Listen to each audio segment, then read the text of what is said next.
So greetings everyone, Ben here, once again joined by Jonathan Rickert. Thanks for having me on. Definitely. So last time we talked about the chemical, hormonal aspects of gender warfare, and it was really good and just scratched the surface. Yeah, so that was awesome, and we'll probably want to look at it again. Cool. So, but today we're talking about the HPA axis and kind of how people are being underactive in it, overactive, stuck in chronic stress, just living a life of constant threat that they can't really regulate from. So we want to look at that. Can you define the HPA axis for us? Yeah. So HPA stands for hypothalamic pituitary adrenal axis. This is the signaling from the hypothalamus to the pituitary to the adrenals to produce cortisol, DHEA, and a few other compounds that get activated whenever a person is under stress. And stress, most people think of stress as a psychological event, and that's true. Psychological things can trigger this HPA axis, but also, and I think what is more stealthy is the physical activation of the HPA axis. And one of the things that I think is not explained well about the HPA axis is it doesn't stand alone. It's interfacing with many systems in the body, and the bigger system that it's interfacing with is the HPT axis, which is the hypothalamic pituitary thyroid axis. And so if we back up a little bit and we look at what the function of these stress hormones are, they are, from my vantage, they are a backup power system. They're like an emergency generator to provide energy for people when they are in an environmental situation that they don't have enough energy to meet the need of the situation. And so this HPA axis gets activated to increase stress hormones to essentially like make up for that power deficit. And what happens a lot is that we have sort of a chronic downgrading of our primary power supply, which should be coming from basically like the way the thyroid is interacting with the mitochondria. And as that slowly begins to get degraded, we have more and more need for activation of the adrenals. And cortisol, let's just use cortisol as the example here, because that's sort of the most pernicious one out of all of the sort of stress hormones that get activated. Cortisol is an aging hormone. Your body continues to produce it until end of life. In fact, it increases as you get older. It's very catabolic, meaning that it will, as it's activated more and more, it will actually break down your own muscle tissue as it's being activated. And the reason it's doing that, and this doesn't land very well for people, but the reason that's happening is usually because there's not enough carbohydrates or calories that people are taking in. So, maybe this is not the answer you were looking for, but this is just kind of the lens that I look at it through, is just from a physical perspective. Low carb diets, low calorie diets, fasting and intermittent fasting, over exercise, over training, poor sleep, dysfunctional circadian rhythm. These are all dietary and lifestyle factors that will trigger this response. And that's kind of a hard one for people to get. And the whole purpose of cortisol in those situations is to essentially prevent your blood sugar from dropping too low. So when you become hypoglycemic, that's what occurs. You have an activation of stress hormones. You get adrenaline, noradrenaline, glucagon, and cortisol, all being activated. And so cortisol's job, along with some of the others, is to trigger this process called gluconeogenesis. If you don't have enough calories or you don't have enough carbohydrates, well, we'll say if you don't have enough carbohydrates, then you're either going to convert your dietary protein into glucose through this process, or you're going to convert your own muscle tissue into glucose for this process to raise the blood sugar back up. So it's an important fail-safe that we need, but it's also, I think, being chronically overactivated just by these physical stressors that I mentioned. And that is not including the psychological ones. And so, but what I see is that these physical stressors, they are more impactful on your physiology than the psychological stressors are. And also, if you can remediate these physical stressors, you're much more psychologically robust. You're much less likely to get psychologically triggered because you are using, you sort of like providing enough energy for your system to meet the needs. So you become more stress resilient whenever you're kind of managing that. So our battery tank is majorly the thyroid and the mitochondria working together. How does that work? Yeah, so you can think of it like the mitochondria are sort of like the power plants, okay? They are making the energy, but they're not, but they're taking the cues from the thyroid, okay? And so the thyroid, the hypothalamus is essentially sensing the environment internally and externally. It's sensing your light environment. It's sensing your what you're ingesting. So your food environment, your gut dietary environment. It's sensing all of this stuff, and it's sending signals to the mitochondria to increase or decrease production of energy. And so if you do the things that I was saying that cause physical stress, then it's going to the thyroid gland itself is going to produce less thyroid, and the conversion of that thyroid hormone peripherally, and most of that happens in the liver, that conversion is also going to get downgraded.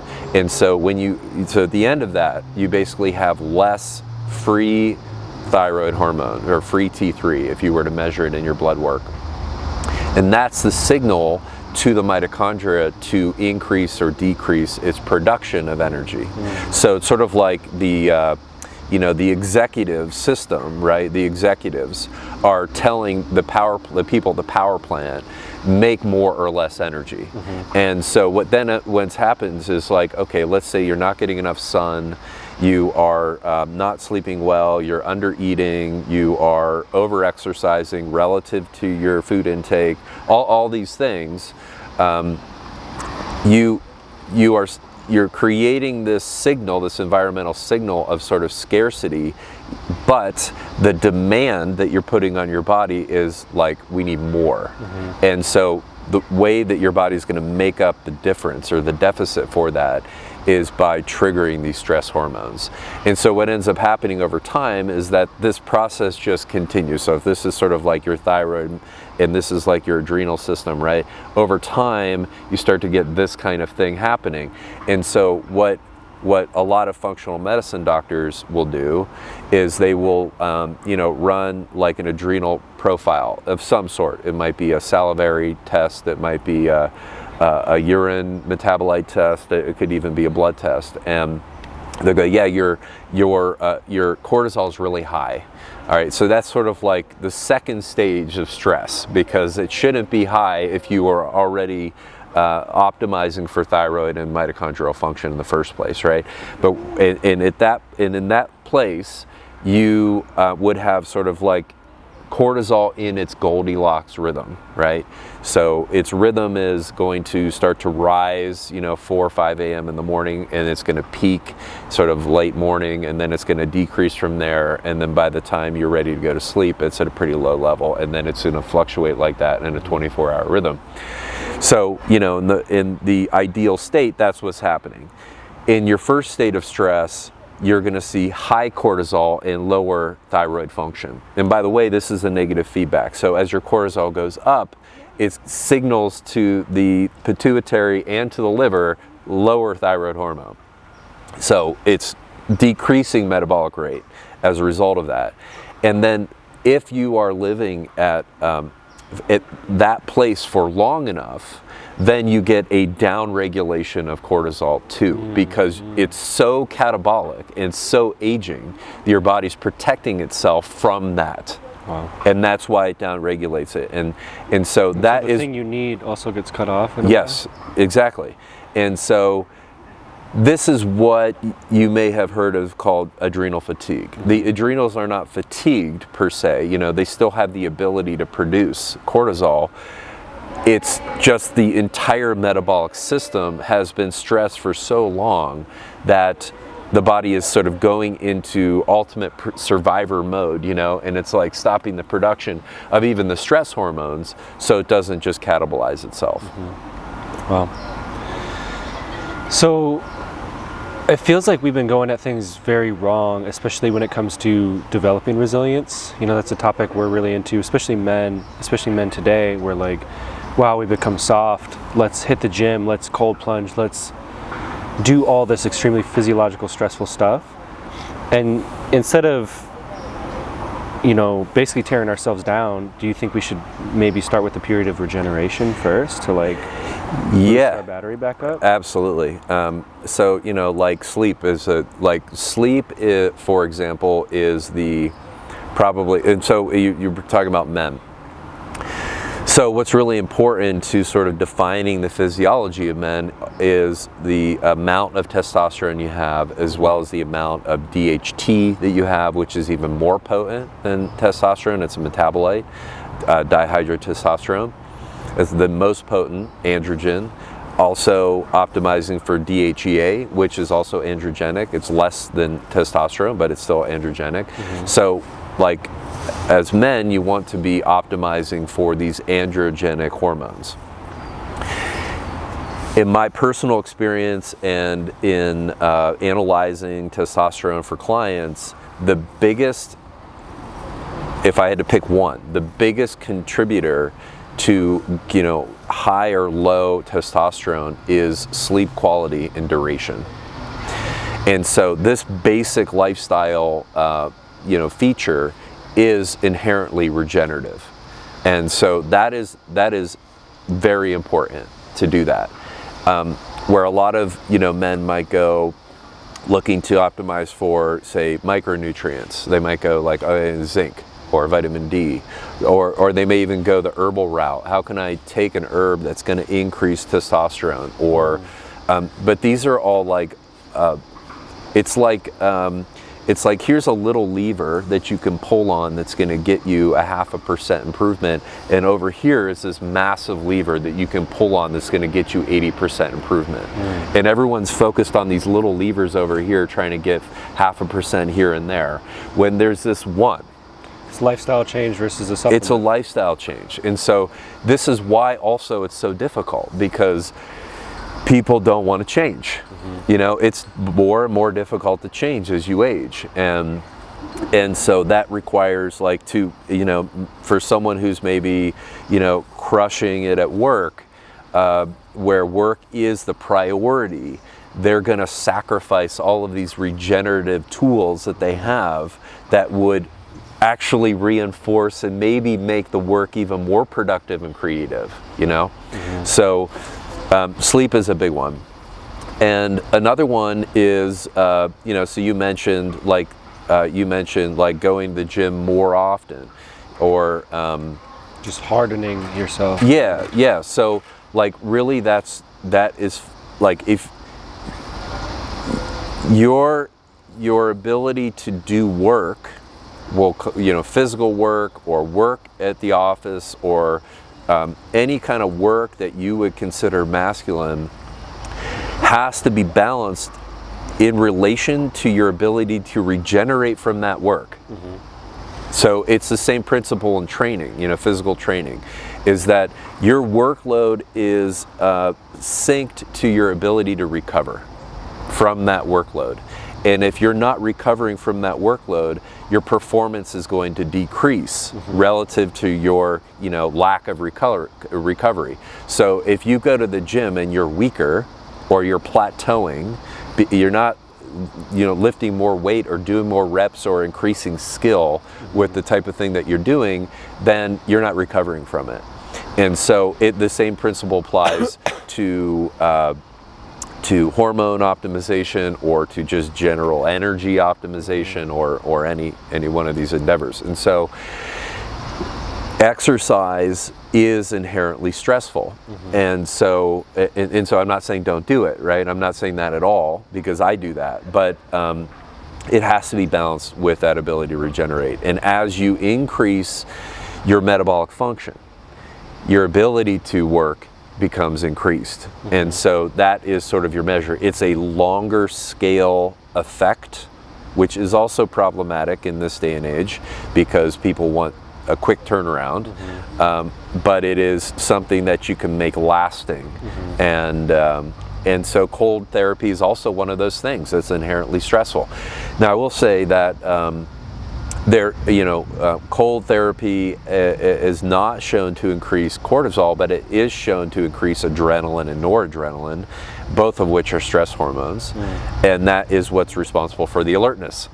Right? So when you do that and you feel more alert, that's what you're feeling. You're feeling stress hormones, and if you do that a lot, you are raising your baseline of these stress hormones, and these slow down metabolism. And the way that works is those hormones that I mentioned create what's called lipolysis. It basically breaks down your fat.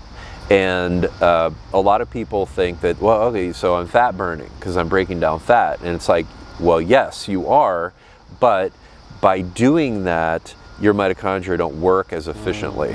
So you are at a net loss for doing that with regard to energy rather than a net profit from doing that. And so, I have personally backed off a lot from it. I mean, there's nothing wrong with following your sauna with a cold plunge, but like training for time and temperature and cold on its own, not a fan of that. It's just dropping the battery, the light battery. Yeah, it's inherently anti-metabolic because of that, and that's something that's not popular. So exercise kind of falls into that same category that we talked about, and then carbohydrates. And so, like, it's pretty well known in the ketogenic and the carnivore community, people that are just low carb, whatever variation of low carb you want to do, is that they have poor sex hormone profiles. And that's why people like Paul Saladino, who was the carnivore MD, switched to adding carbohydrates back in because of his testosterone levels and his androgen hormones. And when the carbohydrates are added back in, those levels went back up again. And so, Interesting. So with like the circadian rhythm of cortisol, do you think we shouldn't be working past 1 p.m. typically? Like, because if it drops around 2, 3? Well, okay, so forgetting that I think context matters here. I think that like your context for what you do is going to be different than mine, or friends that are older or younger, or they've got more going on or less going on in their life. I think the most important feature is that you are waking and sleeping around the sun cycle, and that you're also eating rhythmically throughout the day, because you want like systemic rhythm. You want to have a rhythm of light input, and you want to have a rhythm of food input, and you want to have a rhythm of throughout your day in terms of your tasks, your obligations. You want to have a rhythm with like moving your bowels, right? Like all of these rhythms work together. And so I think the more rhythmic your cycles are in general, the better off you are. Of course, like life's not inherently like that. It's not stable rhythms across the board. In the past, we would have, the tribe would get raided, and so there would be a necessary flight or fight mechanism occurring there, or you would, the men would go hunting, and so that would be inherently stressful. But after the hunt, there was a long period of regeneration, And so it's sort of like, live like the lion principle, like in order for the lion to have the kind of power that he has, he's laying around a lot. So that when it's time to act is maximum power, right? And I think there's just too much of this chronic, like doing more things is going to make me more powerful, and that's not the case. Like there's sort of an inherent limitation to that, and so like you said, regeneration is really important. So it varies what someone can output in a day, and then you would say they need 2x focus on the regeneration. Yeah. Well, I don't know if I have a formula, but yes, I think focusing on regeneration is definitely going to get you better results across the board. What do you think about, again, we're thinking about things like the amygdala getting overactive, and that's one of the reasons we're trying to stress people out. We're trying to do forms of exposure therapy because apparently the prefrontal cortex goes down and you can't necessarily think as cognitively and respond as consciously and strategically. So that's what we're thinking about with exposure therapy. If we put people in stressful situations in a good dose, they're able to adapt and not be so frazzled by stress. What are some nuances that we're not thinking about? Like you can't just throw them in there. Hormonally, biologically, what's important there? Well, give me a little bit more color to like a particular scenario. So we have friends that we've noticed when something unexpected happens. Me and Mark, we're very stoic. We are very adaptive, and it's not even a higher heart rate at that moment. So we're like, we think this came from our training of grit and our training of rolling with the punches. Whether it's for him, he's made us pull over on the side of the road and climb a mountain without planning, and so there's this unexpected stressor and we got to do it and we can't really complain about it, and we've just learned when something comes up that is 20 minutes of stress or longer, it's no longer so scary and stressful to the body. Other people are on the other degree of that, the other side of the spectrum, where they're not doing anything unexpected and the stress isn't durational, So those people we've noticed, if a glass drops or something happens, they're in fight or flight for upwards of an hour. Okay. And so we're wondering, is exposure therapy helpful to getting people to not stay in a sympathetic state? Maybe. Okay. So, in light of what we already covered, there's unique tolerances like you just described. So if someone is already intolerant to like everyday life, like dropping a glass is stressful to them, asking them to then climb a mountain on a whim's notice is going to be very stressful for them. I don't know that would be beneficial in that case. You know what I mean? Not exposure therapy it's nuanced, it'd be more everyday life, but something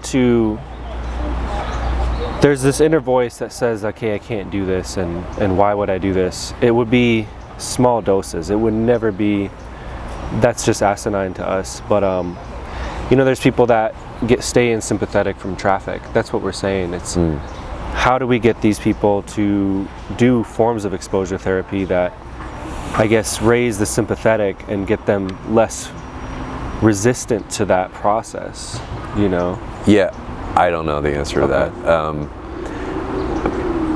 It's more like yours domain than my domain. What I'm asking is, if we try to do that, if we're trying to raise people's sympathetic, what are the consequences of doing that? And then how do we regulate, make sure they're protected in that type of exposure therapy process?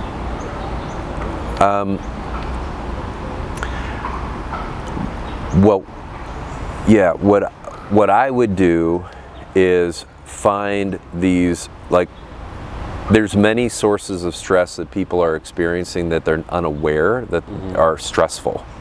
So removing as many of those things as possible before you did anything else. I would clean the slate, so to speak, And so And then I would make sure that all of these other things that are supporting regeneration are in play. And I think that's just a blanket recommendation for everybody, regardless of their tolerance, because as you do that, then the tolerance increases. And so, yeah, I mean, now I'm very focused on metabolic health. 5 years ago, I was more focused on like psychological health and the impacts of the psyche on physiology. And so like both approaches, I would take both approaches, you know. Like if, for example, if someone is in a toxic relationship that is causing them stress every day, you know, they're in a fight every day with their partner or whatever, that would be neat. I mean, I would address that before I would try to necessarily challenge them in other ways, you know. So I think like an audit, for example, of what the stressors are, and sometimes a person is aware of that and sometimes a person's not aware of that. Like I just wrote this article on how low carb and low calorie is stressing people out. And I've done 2 consultations in the last couple weeks this is basically the scenario. These are, you know, people who are working out like 6 days a week. They're eating low carb. They're intermittent fasting. They're very busy with their work throughout the day. And so they've sort of constructed a lifestyle to tell their body, slow down energy production, and at the same time, require more energy production, you know?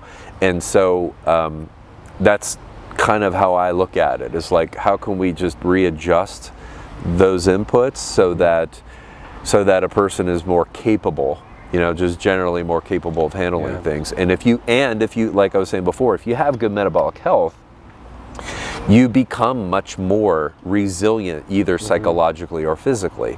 So things that occur that would be triggering in a low metabolic state are not triggering in a high metabolic state. Yeah, that's a big point. Back to the regeneration, that provides that baseline that just makes you more capable. Yeah, I think so. So everyone is pushed more than ever, at least in the last few years, to be ripped and shredded post-COVID.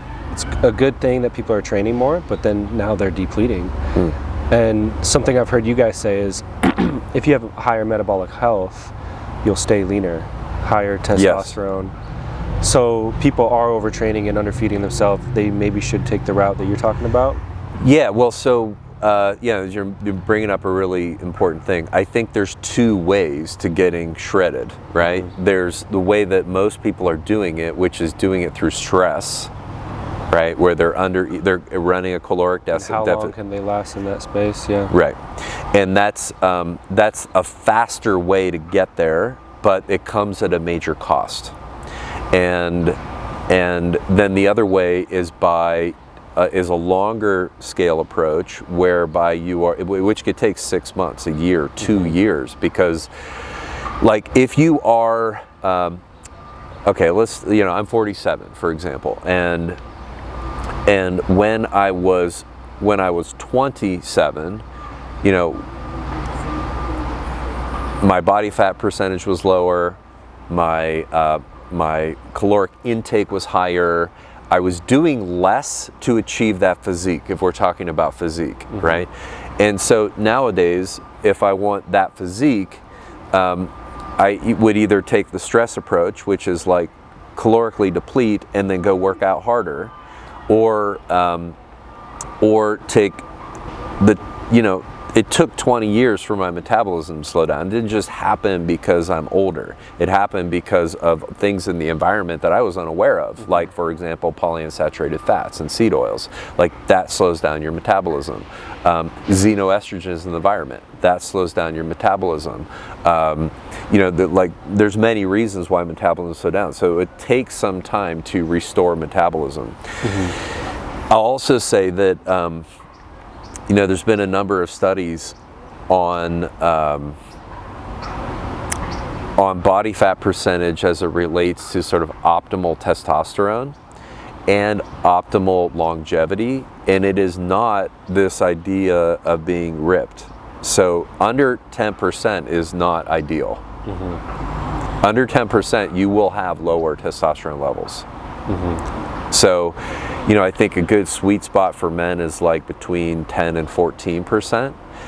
But recently there was this big meta study that came out, and it was longitudinal. They were looking at all-cause mortality as it relates to body fat percentage. And the people that lived the longest and had the lowest death from any cause in males, it was like 18 to 20%.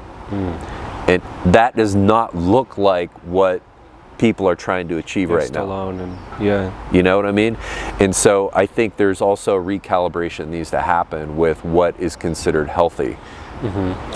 Well, there's obviously, you know, we think these are counterculture movements. Like, okay, people are training now. Oh, people are cold plunging. That's pretty badass. And then there's a prevention of certain science that would expose that, like, admirable, but you guys are invested in the wrong direction. And that's unfortunate. Yeah, like, I think there's something to grit. You know, I think that's important. I mean, everybody needs to... It's one of those fine lines, right? I mean, you can go overboard with it, or you could avoid it altogether, right? And so I think maybe that's what you guys are talking about, is how do we find the pocket right there? How do we find that Goldilocks zone of, you know, doing something hard when it's necessary, and then not burning ourselves out when it's unnecessary, thinking we're preparing for the inevitable hardness in the future. Does that make sense? For sure. So that's the Goldilocks zone. So besides sleep, regular eating, regular carbohydrates, what are other areas that we should focus on maybe for regeneration in our lifestyle? Well, on the psychological front, I think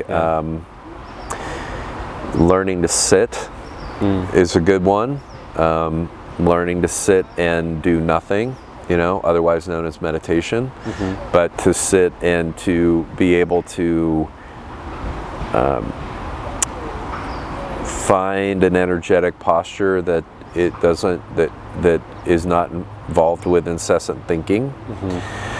It's like, it's hard to actually say what that is because you can't really define it. It's like the ineffable, but it's basically the silence, right? Is to cultivate that ability.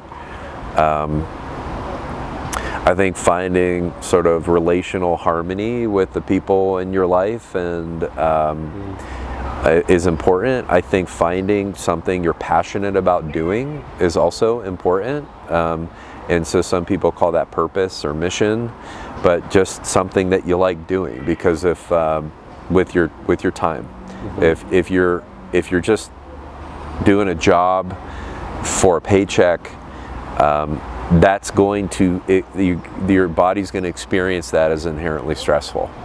But if you're doing something that you love doing, your body's going to experience that as like a state of abundance. And so I think those are important things too. Cool.